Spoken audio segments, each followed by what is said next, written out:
Hey, welcome to episode 7 of 10 Ways with Knitwear. It's me Eva and Ali here. In this series, we explore how to change one garment 10 times, and each episode shows you a new transformation. If you are not up to date with the series, I will put the link in the description for you to catch up. If you have not subscribed yet, please be sure to subscribe, like and share the video if it's of value to you and if you think it will help your friends and your family with their clothes as well. As you can see, I have unpicked what we did last week with this jumper. We focused on the neckline and created a cool detail, and actually I wore that jumper between shooting the last video and today's video and I got a lot of compliments. So it's definitely something you want to try at home. If you haven't seen the latest episode 6, I will put in the description below. Anyway, today we are going to work on some more ideas for Christmas. And without further ado, let's crack on and glam up this top to another level. This week we're going to play with knitting wool and with pearls or beads, whatever you have at hand. I have these very pretty coloured pearls, not real pearls of course, that I'm going to use. What we're going to do first is work with the beads. We're going to decide where the placement of the beads is going to be. And to do this, I'm going to put the jumper onto Alison and I'm going to put pins where I think I want the beads to be. It will depend, you might want to have a different placement. I quite like the V shape that I'm creating, so I'm going to stick with that and I'm going to leave pins in those places. You can adjust the pins when you're working on a flat surface, because I appreciate that you may not have a mannequin, but you could pin the positioning on yourself, and then if it's a symmetrical design that you're going for, like in my case that's the case, then you can use a tape measure or ruler and start from the midpoint and measure how low down the pin is, and then from there measure how far either pin on the side of the middle pin is, and it has to be the same distance on both sides. Once you have adjusted that, then you could measure down and make sure both pins are vertically down the same amount from the shoulder, and then you continue on with the every pin that's further towards the sides.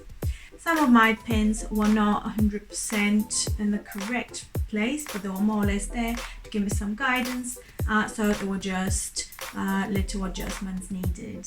We want to work on flat surface for the attachment of the beads or the pearls, wherever you have a hand, and I'm going to carefully stitch them one by one. You could do this separately using smaller strands of thread, or you could do one longer strand of thread like I've done here.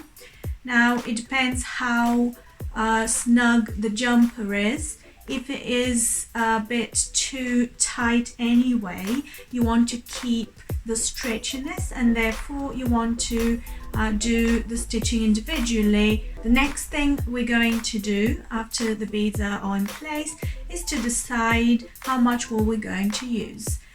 And I've got knitting wool that is a nice color that complements the jumper that I'm using.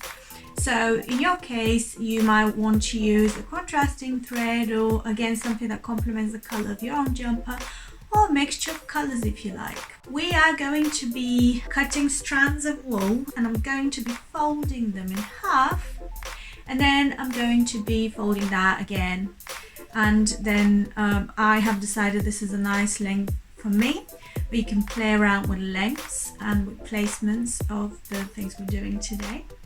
And what you can do is tie the middle. Once you have folded the strand of knitting wool in half, you could start knotting the midpoint of that section as shown here, and you'll find that you've got a little loop, and before you've completely tied it, put it around the pearl or the bead, and then tighten like I have shown here.